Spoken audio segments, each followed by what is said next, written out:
Bonjour Frédéric Six. Bonjour Vincent.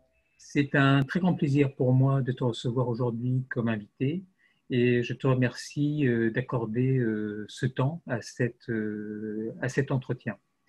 Le but de cet entretien, c'est de faire plus ample connaissance avec toi, avec ton parcours, mais aussi avec les charges émotionnelles que tu as pu vivre euh, et de pouvoir peut-être faire un focus sur la manière dont tu as pu gérer ces stress et ces émotions qui pouvaient être inconfortables tout au long de ton parcours.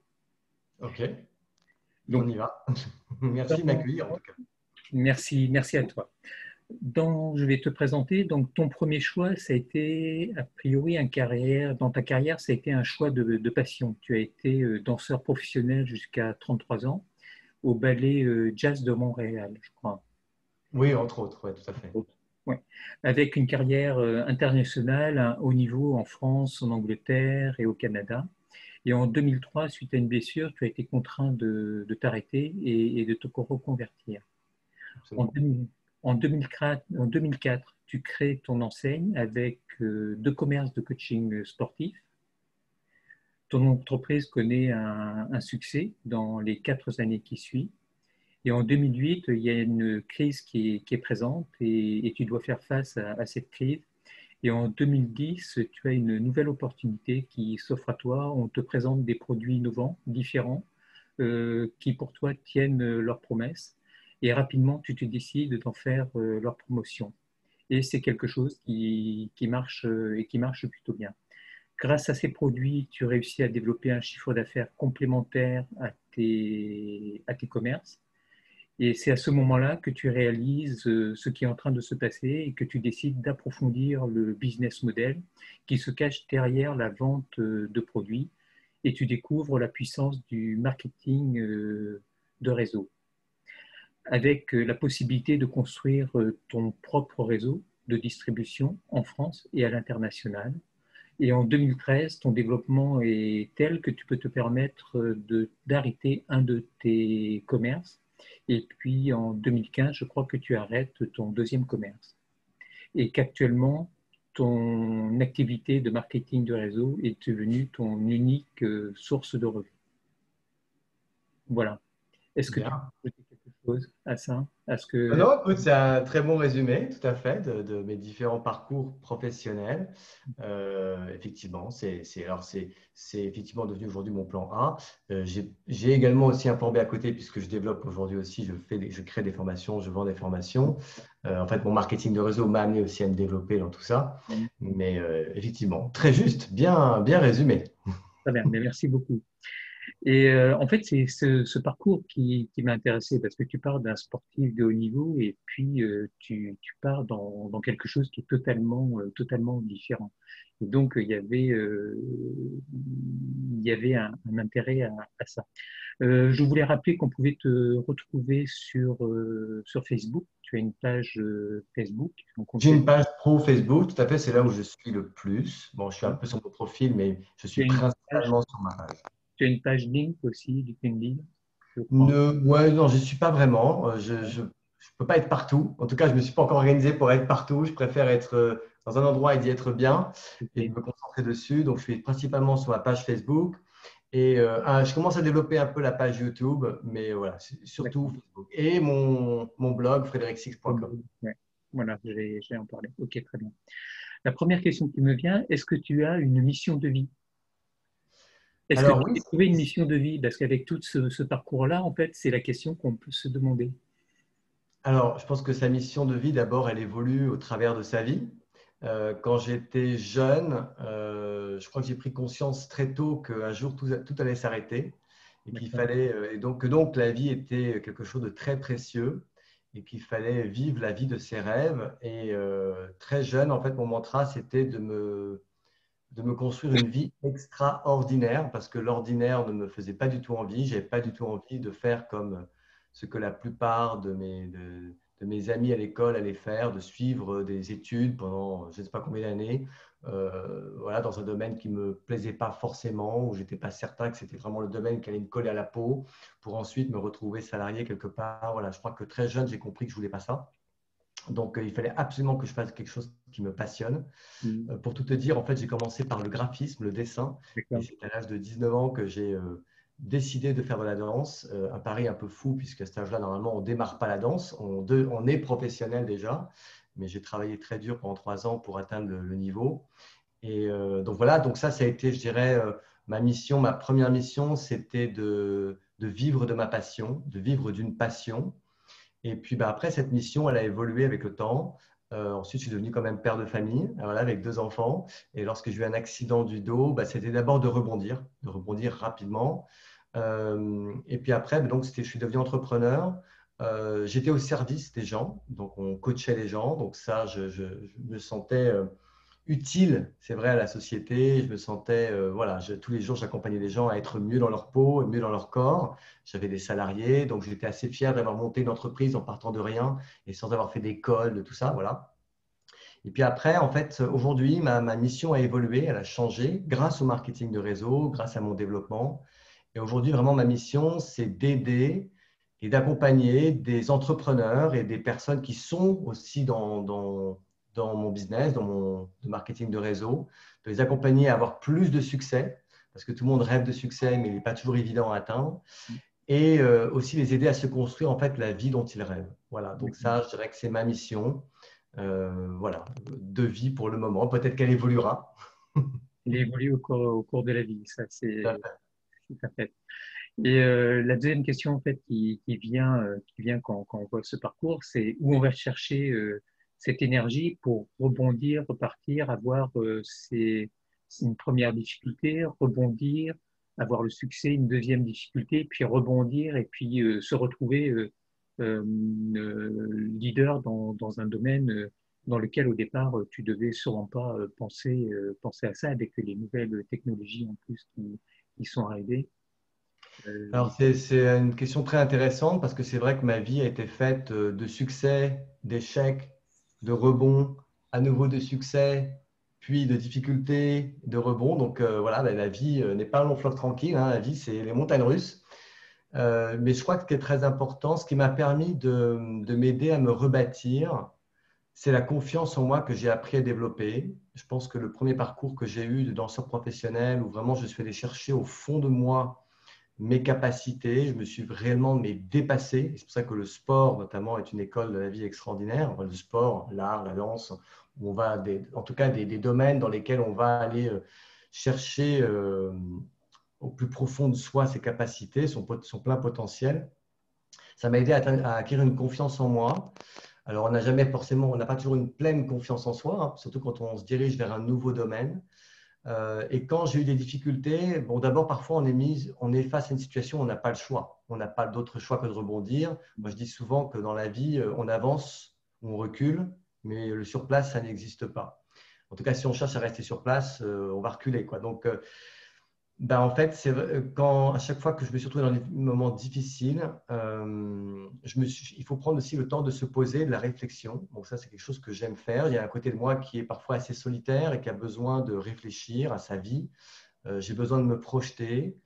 Je me pose régulièrement la question de savoir vraiment ce que je veux, ce que je veux devenir, qui je veux être et aussi comment je veux m'y prendre. Donc, bah, du coup, ça m'éclaire un peu sur mes choix.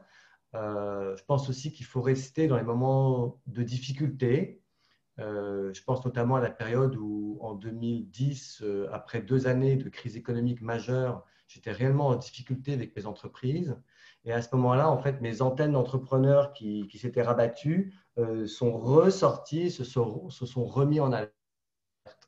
Et je dis souvent que quand on cherche, on trouve. Il faut rester éveillé aux opportunités, mais je pense que quand on les cherche, elles viennent à toi. D'accord. Et voilà, donc en fait, j'ai aussi cherché à provoquer des nouvelles opportunités et j'étais vraiment en recherche de quelque chose qui allait pouvoir me permettre d'avoir la vie que je voulais, quoi. D'accord. Donc, Donc, tu penses que quand en fait on est dans une difficulté, il faut savoir ouvrir et être à l'écoute parce que souvent quand on est dans une difficulté, on a tendance à se replier sur soi et comment dire, à s'enterrer et en se disant, en faisant le dos rond. Et peut-être que le fait d'ouvrir vers l'extérieur du coup, il y a de nouvelles opportunités que l'on ne voyait pas qui Tout à fait. apparaissent et qu'il faut savoir prendre. Parfois, c'est vrai qu'on peut avoir une période pendant laquelle on va faire un peu le dos rond. Moi, je me rappelle que pendant la tempête, je faisais un peu le dos rond. J'espérais que ça allait passer. Et puis, à un moment, j'ai pris conscience que ça n'allait pas passer. C'est-à-dire qu'il ne faut pas rester le dos rond trop longtemps. Et il faut savoir à un moment repérer lorsqu'il est temps de passer à autre chose, lorsqu'il est temps de se remettre en question, de se poser les bonnes questions, de regarder vers l'avenir et de se dire, OK, quel avenir je veux me tracer, quelle route je veux emprunter, est-ce que la route dans laquelle je suis est la bonne? Oui, OK, je continue. Non, eh bien, je change. J'en emprunte une autre. Ouais, Je crois qu'il ne faut pas avoir peur de se lancer dans des nouvelles aventures. ok. Et pour cela, est-ce que tu avais un rituel ou des techniques qui te permettaient de faire face à ces difficultés qui devaient être génératrices, j'imagine, de stress et d'émotions inconfortables? Est-ce que tu avais, en tant que sportif de haut niveau, tu avais appris des choses, à une gestion de ce stress, ou est-ce que de par toi-même, c'était quelque chose de naturel? Alors après, ça dépend face à quel stress, hein. Quand j'ai été quasiment paralysé juste avant mon opération du dos, c'est vrai que j'avais le sentiment vraiment que tout était en train de s'écrouler, que mon corps me lâchait. Et du coup, c'est vrai que le mental aussi, ben, parfois, tu as la sensation qu'il est en train de te lâcher aussi. Je pense qu'il faut toujours garder espoir. Toujours garder espoir. La vie peut être incroyable. Après, dans les choses que je fais, et c'est quelque chose que j'ai appris à faire avec le temps, je ne le faisais pas forcément au début, mais c'est d'écrire mes objectifs, me faire vraiment un Mhm. plan d'action. Et aussi, à chaque fois que j'ai entrepris des nouvelles aventures, j'ai vraiment compris, et ça, je l'ai compris depuis que je faisais de la danse, en fait, c'est d'avoir des mentors, d'avoir des maîtres, avoir des personnes qui t'aident, des personnes qui sont des coachs, voilà, qui sont des maîtres qui ont réussi et qui vont, pourquoi? Pour aller vite, pour trouver l'inspiration, pour avoir un modèle. Parce que quand on trouve l'inspiration auprès des meilleurs, ben, on a beaucoup plus de chances de réussir. Mhm. Voilà, je crois que ça a toujours fait partie voilà, dans toutes les activités hein, que j'ai faites, je me suis toujours très rapidement, dès le début, entouré des meilleurs. J'avais besoin de voir qui était au sommet et de comprendre comment ils avaient fait pour y arriver. Après, dans les petites astuces que je fais au quotidien, il y a une chose que j'ai mis en place tous les jours. En fait, c'est le matin quand je me lève, avant de regarder mes réseaux sociaux, mes emails, machin, etc. Je prends 10 minutes pour moi pour écrire les 2 à 3 choses les plus importantes que je veux accomplir dans la journée. Et D'accord. ça, c'est vraiment important et ça m'a énormément aidé de faire ça quotidiennement parce qu'on peut parfois mélanger les choses urgentes et pas importantes avec les choses qui sont réellement importantes, parfois pas urgentes, mais qui sont importantes sur le long terme. Mhm. Donc ça, c'est vraiment des choses c'est un rituel qui m'aide à accomplir les choses les plus importantes qui vont donner des résultats sur le long terme. D'accord. Ok. C'était une des questions qui allait venir, c'était si tu avais bénéficié d'influences, de rencontres qui t'avaient permis d'évoluer un peu plus vite et d'être plus au courant pour pouvoir progresser rapidement dans les nouveaux domaines que tu abordes. Ouais, mais comme je t'ai dit, hein, partout, hein, quand je suis devenu danseur, comme j'étais en retard, j'ai été chercher les plus grands maîtres. Quand j'ai monté mes commerces de coaching sportif, j'ai pris le meilleur matériel, j'ai pris les meilleures entreprises, j'ai pris les meilleurs partenaires, j'ai pris des coachs d'exception. Voilà, je me suis entouré de bonnes personnes. Quand j'ai démarré le marketing de réseau, je me suis tout de suite collé aux leaders et je ne les ai pas lâchés. Ouais. Donc l'important en fait, c'est de pouvoir se coller à ceux qui dominent le domaine dans lequel on veut se développer pour pouvoir éventuellement modéliser et faire sa propre image et sa propre marque par la suite. Absolument. On D'accord. n'a rien inventé, hein. Ouais, on modélise, hein, ok. Tout à fait. Euh, Est-ce que tu as mis en place une stratégie qui t'est propre et que tu développes et que tu enseignes à ceux qui te rejoignent? Ou appliques-tu de simples règles d'autodiscipline, de rigueur Alors, quand j'ai démarré pour réussir dans l'activité du marketing de réseau, comme je te l'ai dit, je me suis collé aux leaders et les leaders disaient, voilà, il y a 7 habitudes des leaders fondateurs. Et donc ça, pour moi, ça a été la clé. Ça a été D'accord. la clé et j'ai étudié ces 7 habitudes. Je dis, OK, bah, s'ils disent que c'est ça qu'il faut faire pour réussir, ça ne me paraît pas si compliqué. Ça m'a donné une ligne de conduite, ça m'a donné voilà, un guide et je me suis dit, bah, OK, je vais mettre en place chacune de ces 7 habitudes pour réussir. Voilà. Et c'est encore aujourd'hui les habitudes que l'on conseille aux personnes qui démarrent l'activité. Elles n'ont pas changé, hein, les habitudes des leaders fondateurs, les habitudes des gens qui réussissent dans l'activité. Après, voilà, j'ai aussi, moi, des formations que j'ai créées avec le temps, avec l'expérience. Eh bien, en fait, j'ai mis en place des formations pour lancer son activité rapidement avec les réseaux sociaux.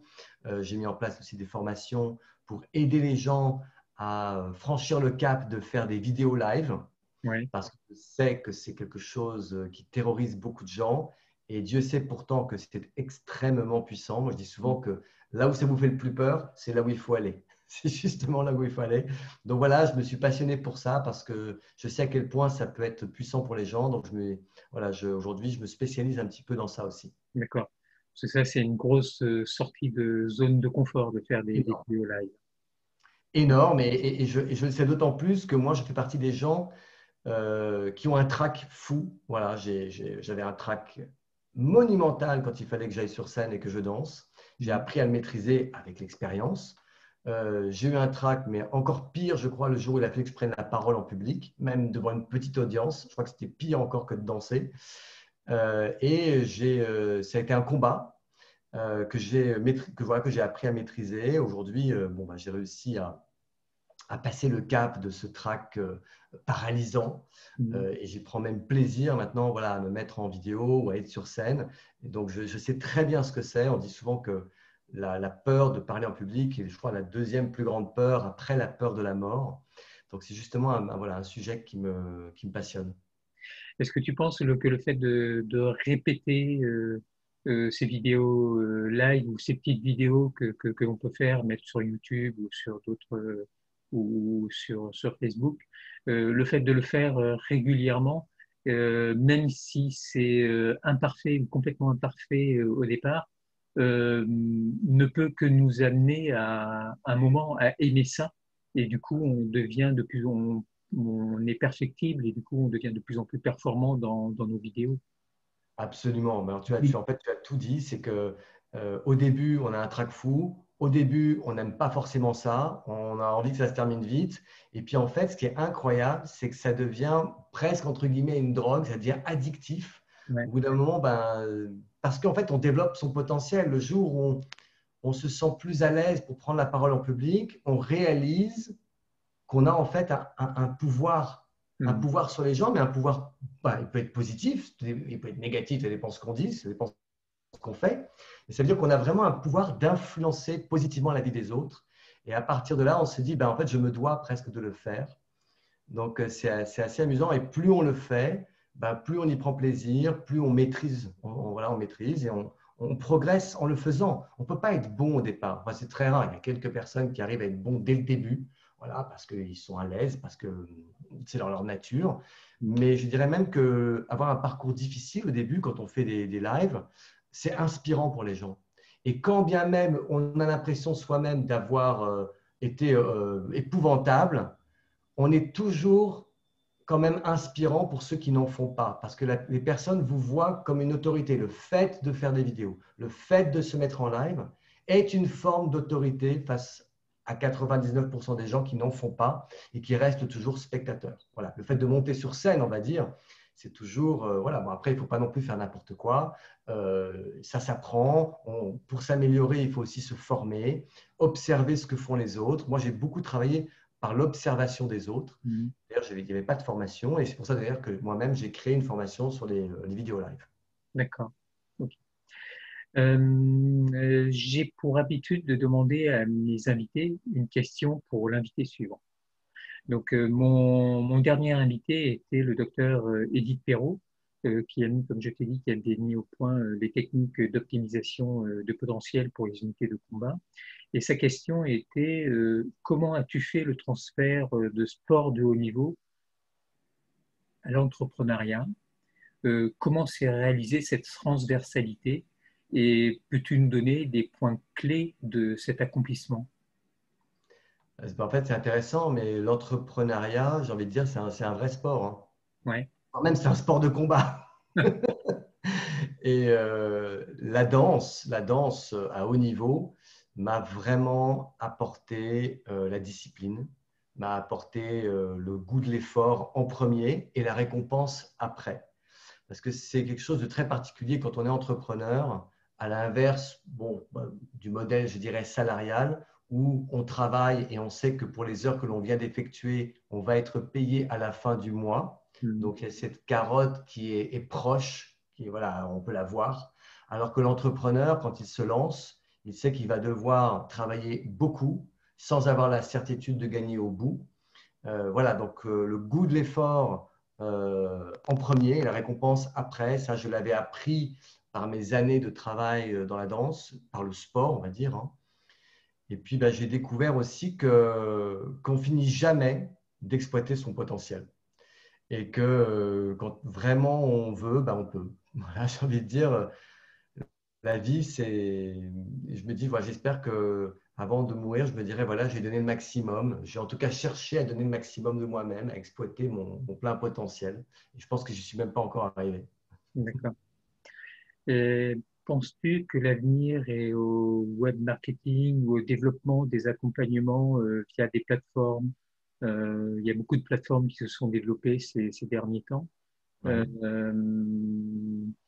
Est-ce que c'est un monde qui se développe beaucoup? Est-ce que tu penses que l'avenir est là, ou qu'il y aura toujours besoin de ce contact avec les personnes pour les formations? Question très intéressante et vraiment d'actualité. Et moi, je Ouais. vais te dire, moi, oui, totalement. Je pense qu'il y a une énorme demande déjà avec le web marketing, avec voilà, apprendre à vendre, à se vendre via Internet, les réseaux sociaux. Le monde change depuis pas mal d'années. Mm. Il change très très vite et ces nouvelles technologies, ces nouveaux médias accélèrent encore plus le changement. Et du coup, parallèlement à ça, bah, ça ouvre des nouvelles voies, des nouvelles perspectives pour beaucoup de gens. Et les gens aujourd'hui, clairement, on peut le voir, hein, on l'entend dans les témoignages, les gens aspirent à une autre forme de travail qui soit aussi plus en harmonie avec la vie privée. Et ça, c'est quelque chose qu'on retrouve beaucoup chez les jeunes générations, on va dire, voilà, que ce soit entre 18 ans et 35 ans. Mm. Le modèle économique, le monde du travail tel que de leurs parents ou de leurs grands-parents ne leur fait plus du tout envie, en tout cas, ça ne les fait pas rêver. Donc, je pense que oui, c'est le côté métro, boulot, dodo touche à sa fin. Par contre, je crois que le besoin de relationnel ne cessera jamais. Le besoin de se voir, de se toucher, voilà. Après, même y compris dans le travail, mais ça n'empêche pas de combiner à la fois le monde, on va dire, virtuel et le monde du réel. Je prends un exemple dans notre métier de marketing de réseau qui s'opère de plus en plus aussi au travers du virtuel. Même si pour moi, le virtuel, c'est quand même des gens, des vraies personnes derrière, hein. C'est pas j'aime pas dire virtuel, on va dire du online. C'est des vraies personnes avec qui on entre en contact. Et c'est pour ça que j'aime bien les vidéos, parce que les vidéos, c'est le moyen pour les gens vraiment d'avoir la sensation de se rapprocher de nous et d'être connectés à nous de la manière la plus naturelle qui soit. Euh, mais, euh, mais dans notre métier, on a aussi besoin de se voir. C'est pour ça qu'on a aussi des événements. Malheureusement, avec tout ce qui se passe en ce moment, c'est vrai que l'événementiel est un peu plus compliqué. On espère qu'on va y revenir. Voilà, je pense que les relations humaines, le besoin de se voir, de se toucher, ça ne changera jamais. Maintenant, pour travailler, si on n'est plus obligé de faire métro, boulot, dodo, je pense que ce n'est pas une mauvaise chose. Voilà. Parce que j'ai vu que plusieurs études qui montraient que le web, l'Internet prenaient de plus en plus de place en fait dans certaines familles, et notamment par le streaming et certaines séries et les Mhm. offres qui étaient proposées, et que Mhm. du coup la partie échange famille se réduisait souvent à peau de chagrin. Et donc on arrivait non plus à métro, boulot, dodo, mais streaming, Ouais. beaucoup dodo. Et que les gens dans la famille, en fait, certains parfois ne se parlaient pas, préféraient regarder leur série. Et, euh, et il était plus facile, en fait, de se laisser happer en travaillant beaucoup avec le web sur Internet ou avec des séries. Toi, tu as établi des règles sur le plan professionnel et sur le plan privé pour pas te laisser happer par ça, parce que l'offre est immense avec l'ensemble des plateformes que l'on a. On comprend que certaines personnes un peu fragilisées puissent se laisser happer par ça. Ah, mais je dirais même un peu un problème aujourd'hui. Et en même temps, tout ça est tellement nouveau et est arrivé tellement vite et a pris une place tellement importante dans nos vies que je pense qu'on n'a pas encore trouvé la bonne adaptation pour à la fois conserver une vie sociale, une vie ensemble, euh, une belle vie ensemble, quoi, voilà, et en même temps, ce monde qui se passe au travers des écrans. Moi-même, j'ai par moments été totalement happé au détriment parfois voilà, de ma vie relationnelle, de ma vie familiale, voire même vie amoureuse, hein. Donc, il faut faire très attention, mais j'ai réussi à m'adapter, à adapter en tout cas ce monde-là dans ma vie. Et ma vie ne doit pas être que ça. Ma vie, c'est aussi être dehors, c'est aller prendre l'air, c'est faire du sport, c'est très important pour moi aussi avoir des moments de famille ensemble, on se retrouve. On a la chance d'être dans une culture française et moi j'ai eu la chance d'avoir une mère qui était très attachée aux repas familiaux le soir, tous les soirs, pas juste les week-ends, mais vraiment tous les jours. On était une famille de 6, donc c'était important ce moment-là. Et elle nous a transmis ça. Elle m'a heureusement aussi transmis le goût de la cuisine. Donc aujourd'hui, le fait de travailler de chez moi, je peux aussi m'organiser et je m'organise de telle sorte qu'il y a des moments de travail et il y a des moments pour le reste. D'accord, Voilà. Et quand je dis à 18 h ou le soir ou même parfois à 16 h, quand je peux me le permettre, même plus tôt, j'arrête, eh bien j'arrête et je passe à autre chose. Je d'accord. vais faire du sport, je vais me balader, je me mets à cuisiner et j'attache une grande importance à ce qu'on se retrouve tous autour de ce moment. Je parle du repas parce que c'est vrai que dans le monde dans lequel on vit, euh, si on n'a pas un moment de rassemblement dans la famille, Mm. euh, bah, il ne faut pas que ce soit juste une fois par semaine. Pour moi, il faut que ce soit régulier, quoi. Voilà. En fait, tu as instauré du coup une règle. Une fois que le travail est terminé, c'est fini. Ton ordinateur est terminé et c'est ouvert au contact familial ou relationnel autre. Voilà, en tout cas, le plus important doit être terminé. D'accord. Et je ne veux pas que les choses les plus importantes viennent empiéter sur des moments de famille. Voilà, ça c'est vraiment. Et si, bien sûr, comme tout le monde, il m'arrive le soir, après le dîner, de prendre mon téléphone et d'aller sur les réseaux sociaux. Bien sûr, je ne vais pas mentir, ça m'arrive. Mais je ne passe pas ma soirée à ça. Voilà. Sauf si je tombe sur une vidéo extraordinaire qui me passionne et que, voilà, et que j'ai envie de regarder une conférence, quelque chose qui me passionne, bien sûr. Voilà, mais je passe pas la soirée à juste à surfer. Voilà, ça j'ai arrêté. D'accord. Ok. La notion de temps semble être pour toi importante. Mhm. Avoir du temps est une richesse pour toi, pour tes proches. Euh, Comment arrives-tu à les concilier avec tes obligations? C'est une bonne question. Et en fait, tu sais, le temps, ce temps-là, je ne l'avais pas, mais alors pas du tout lorsque j'étais commerçant. Et, D'accord. euh, et donc, quand j'avais mes commerces, je partais de chez moi à 7 h du matin. J'habitais pas tout à côté de mes commerces. Il fallait que je conduise souvent 1 heure pour y arriver.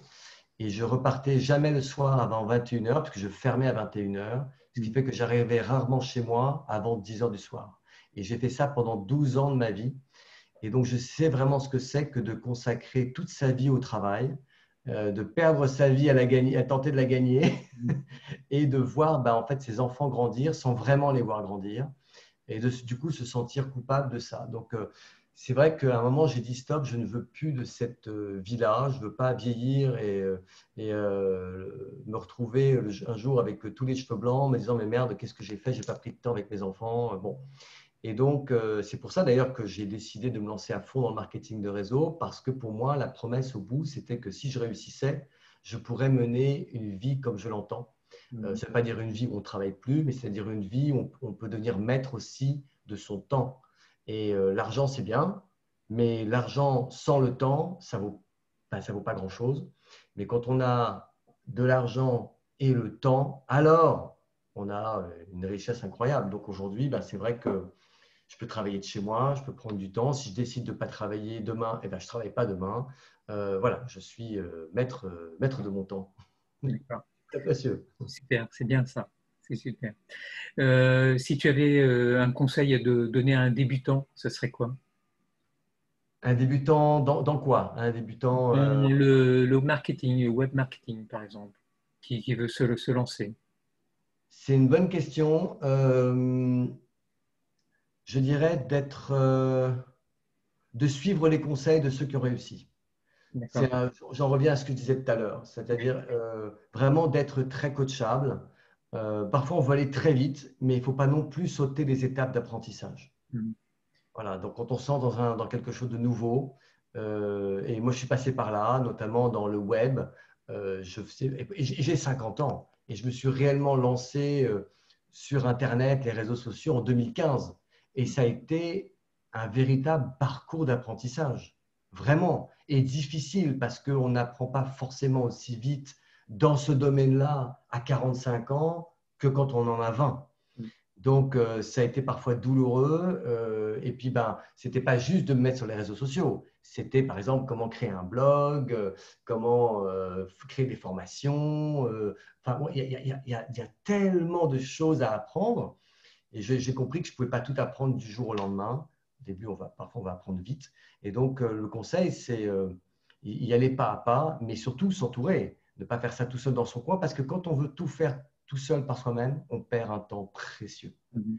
Et c'est souvent une erreur de penser que non, on va tout faire par soi-même, on ne va pas investir, on ne va pas dépenser d'argent. Pour moi, c'est la plus grande erreur, la plus grande bêtise, c'est de ne pas, par exemple, mettre de l'argent dans un coach, dans une formation, parce qu'on récupère cet investissement au centuple quand on est adossé à des personnes qui vont juste vous faire gagner peut-être 2, 3 ans, quoi. Voilà. Ouais. D'accord. Donc, c'est respecter un peu ceux qui sont déjà passés par là et puis, encore une fois, les observer, les modéliser et se mettre sa patte propre par la suite. Et tu sais, moi aujourd'hui, j'ai des personnes qui me coachent. Oui, Et je pense que les plus grands coachs ou les plus grands, même dans le web marketing, se font eux-mêmes coacher par des trainers. En fait, voilà, moi, je considère que je suis tout le temps un débutant dans un domaine, tout le temps en permanence. Tu vois, je suis un éternel étudiant. Donc, et j'investis tous les mois des sommes conséquentes, voilà, avec des gens qui m'aident, qui m'accompagnent et qui me guident, et qui m'aident à aller plus vite. Et surtout, qui m'aident à faire des choses que probablement je ne ferais pas par moi-même. d'accord. En fait, qui te pousse à développer une capacité ou un domaine que tu n'aurais pas forcément, dans lequel tu ne serais pas forcément allé. Qui m'aide à accoucher un projet. En fait, un coach, c'est quoi? C'est quelqu'un qui a des compétences, oui, dans un domaine, mais qui va aussi surtout t'aider à accoucher ton projet, à te garder vraiment focus, à bien définir tes objectifs. Voilà, et ça, j'ai besoin de ça. D'accord. Euh, Quand tu te retournes sur tout ce que tu as bâti, est-ce qu'il y a quelque chose que tu aurais aimé faire différemment? Commencer tout plus tôt. Avoir été danseur plus tôt, je sais pas, avoir été que quand j'étais jeune, on m'enseigne l'entrepreneuriat, même si ça s'enseigne pas, il paraît. Enfin, l'école que moi j'ai connue nous l'a jamais enseigné. Euh, voilà, apprendre à investir plus tôt. Voilà, bon, pourtant j'ai acheté ma maison. J'ai commencé à 30 ans, mais si on m'avait mieux éduqué, j'aurais commencé beaucoup plus tôt. Voilà, c'est une chose que. Sinon, je regrette rien. Je crois que je suis content de ce que j'ai vécu avec les hauts et les bas, mais, euh, mais voilà, j'ai pu commencer tout plus tôt. Oui, rapidement. Cette période que l'on vit actuelle, confinement, déconfinement, nous amène à observer des interactions entre surcharge mentale, stress et fatigue. Est-ce que tu penses que cela va permettre de développer de nouveaux concepts d'accompagnement pour les personnes qui ont été impactées par cette période, où tous les concepts et les outils sont là et ce sont eux qu'on va adapter aux nouvelles technologies? Alors, en tout cas, une chose qui est, à mon avis, paraît évident maintenant, c'est que tout ce qui vient de se passer, bah, clairement, ça oblige beaucoup de gens à repenser leur vie. Enfin, ça oblige. En tout cas, il y a beaucoup de personnes qui se sont, moi j'en ai beaucoup dans mon entourage, hein, qui se sont posées de vraies questions, des questions essentielles. En fait, ça, cette histoire de reconfinement, cette histoire de masque, de privation de liberté, tout ça, je pense, ça a beaucoup choqué des gens. Les gens se sont retrouvés un peu sur une forme de sidération. Et puis, bah, il y a ceux qui sont encore en sidération. Et puis, il y a ceux qui ont profité de ça pour justement peut-être revenir à l'essentiel, avoir une vraie réflexion sur leur vie, revenir du coup à des choses qui ont vraiment un sens. Moi, je le vois hein, vraiment beaucoup, même dans mon entourage, même pour moi. Hein. Il est clair que ça... Alors après, ben oui, c'est vrai que ben, il y a des gens qui se sont mis à réfléchir à leur travail, au sens de ce qu'ils font, à leur trajet, à leur environnement, à la qualité de vie qu'ils ont. Il y en a qui ont déménagé. Il y a beaucoup de gens qui ont quitté Paris. Oui, J'ai discuté avec des thérapeutes que je connais qui ont perdu certains 30% de leur clientèle parce que les gens ont quitté Paris, parce que besoin de se ressourcer. C'est vrai qu'on a été privé de sortie. Donc maintenant, les gens, ils se disent, est-ce que finalement, ça vaut la peine de continuer à vivre dans une grande ville? Donc, se rapprocher de la nature, se rapprocher de l'essentiel.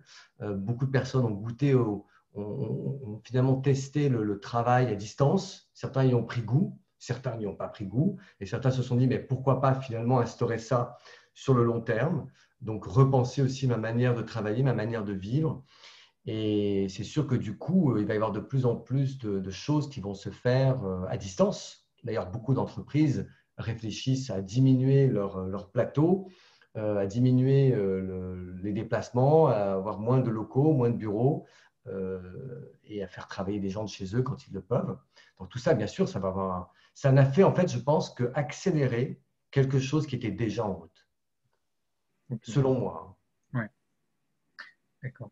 Et donc, du coup, bah oui, plein de gens vont aussi chercher à acquérir des compétences dans le fait de travailler à distance. Mais je pense qu'il y a beaucoup de gens qui vont aussi carrément faire des virements à 180 degrés et qui vont changer carrément Ils vont changer d'orientation d'orientation. et changer totalement leur. Ouais. De toute façon, toutes les crises majeures provoquent ça. Hein. Mm, On a entendu d'histoires incroyables de gens qui avaient vécu le 11 septembre aux États-Unis et qui, du jour au lendemain, ont totalement changé leur orientation professionnelle. mm. Toi, tu t'es senti impacté par cette période? Euh, oui, pour être honnête. Alors, pas au niveau business, parce que je dirais même que dans mon activité, ça a été, on n'a jamais, je crois, fait autant de ventes grâce au confinement. Donc, le confinement, de ce côté-là, n'a pas été négatif, enfin, tout ce qui se passe. Par contre, oui, moi, j'ai été impacté, je crois, comme tout le monde, par la privation de liberté. Ça a été quand même un choc. Hein. On a vécu quelque chose que je pense que même mes parents n'ont jamais vécu ça. Mm, Mes grands-parents avaient vécu la guerre, mais mes parents n'avaient pas vécu. Enfin, la génération d'avant, ils n'avaient pas vécu vraiment ça. Je pense qu'on a vécu quelque chose de totalement inédit dans l'histoire de l'humanité. Donc, je pense qu'on a tous été à un moment ou à un autre choqués et puis perturbés. On s'est tous posé beaucoup de questions. Donc, oui, ça a eu un impact. Mais bon, voilà, je pense que j'essaie de trouver le positif dans tout ça. Voilà, j'essaie de rester focus sur le positif. c'est bien. Euh, Tu as une actualité prochaine, une échéance que tu t'es fixée ou... Alors oui, une actualité, bah, je suis en train de terminer une nouvelle formation. Voilà, donc ça, c'est quelque chose qui est presque terminé. Donc c'est toujours un travail de création, de Oui. concentration. Voilà, j'ai des choses que je dois aussi faire qui m'ont été donnés par le coach. Donc voilà, j'avance aussi là-dessus. J'ai des objectifs à atteindre. Dans mon marketing de réseau aussi, j'ai des objectifs que je veux mener à bien. Donc voilà, ouais, toujours plein de projets. D'accord. Ok. Mon prochain invité est Véronique Piusso. Alors, Véronique Piusso, c'est une psychothérapeute, elle est conférencière, elle est coach, elle exerce en Suisse, elle est thérapeute de couple. Est-ce que tu aurais une question à lui poser? Thérapeute de couple, tu De dis? couple. Ah, il faut que je pose une question en rapport à ça? par rapport à ce que tu veux, à sa spécialité, ou totalement différent de sa spécialité pour la faire sortir de sa zone de confort. Ah.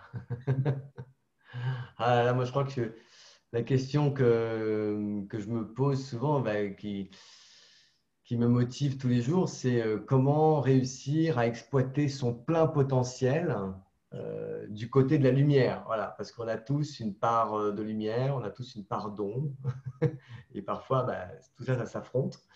Euh, on a tous nos petits démons en nous, pas forcément des démons méchants, mais des démons qui nous empêchent parfois d'exploiter vraiment notre plein potentiel. Donc, voilà, peut-être des clés, des astuces pour réussir à continuer à monter, à grimper et à devenir une personne qui impacte encore plus le monde, quoi.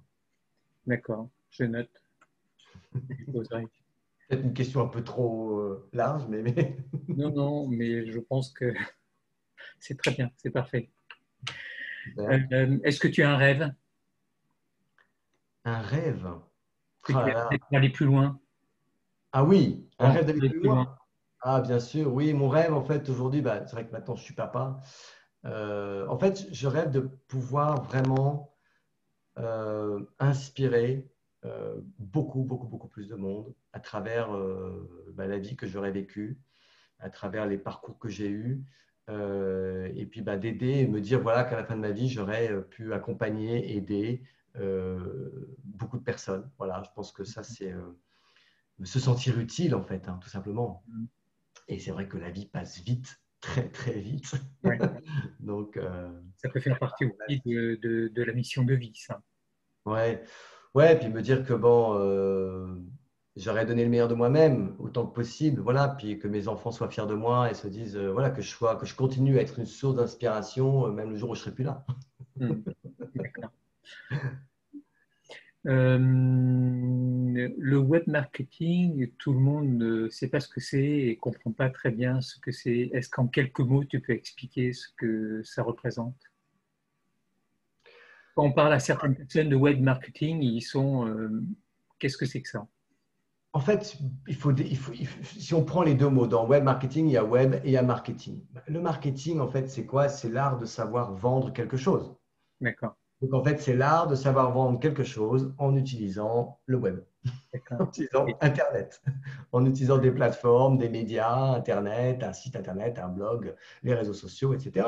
hmm, Donc, en fait, il ne faut pas en avoir peur parce que c'est juste qu'il y a des étapes techniques à maîtriser et il y a des choses aussi qu'on peut déléguer. On n'est pas obligé de tout faire soi-même.